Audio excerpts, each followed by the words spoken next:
Every day, a man calls the police because he's being abused. And in many cases, that man is the one who's arrested. Now, that's not the failing of an individual police officer. That is a system working exactly as it's meant to be designed to work. The problem is, it was never designed with that man in mind. Now, let's take a look at some of the stats around this and some of the things we want to look at. So, 1 in 3 victims of domestic abuse in the UK and, trending globally is a man.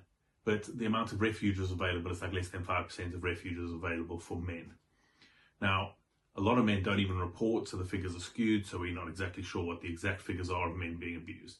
But what we do know is a system was designed to focus on, what they call in the UK, VAWG, violence against women and girls, or looking at men as perpetrators, women as victims.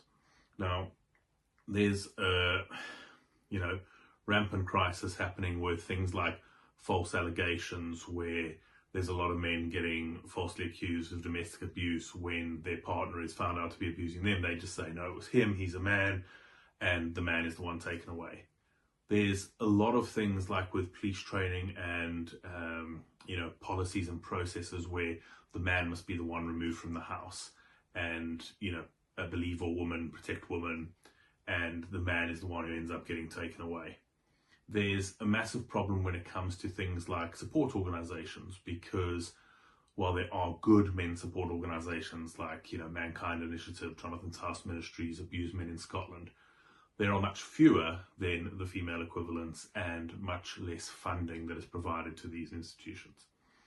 Now, as a male victim, when you are in it and all these things are stacked against you, as well as the stigma of being a man, you should be tough, you should man up, but there aren't really places to go, you're not believed, you go into a police station, you get laughed at. All of these things compound on top for male victims. And, in no way are we saying we should take away anything from female victims. Female victims of abuse need to be treated brilliantly, they need to have all the support they can get, abuse needs to be stopped completely. But what we do need to realise as a society and as a world and as humans in general is that abuse can happen to anyone, and those mechanisms and laws and processes and policies and training all need to be in place so that every victim of abuse has the right to access and has, a chance and being heard. And the simplest thing that most abuse victims, and I'm talking male or female, the 2 strongest words for them are, I believe. So when they say to someone, they just want to know that they're being believed. But for a man, you have all those compounding issues on top.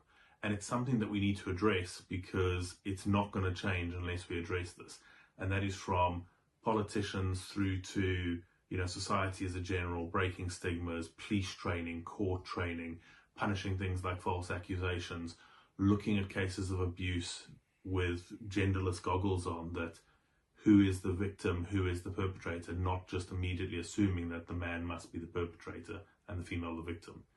So, I just wanted to cover that kind of general talk here, but it's really to open the floor up to suggestions for people to say, what do you think can change? How do we go about this? In your organizations, in the work you do, what are you seeing that we could maybe use to drive change forward?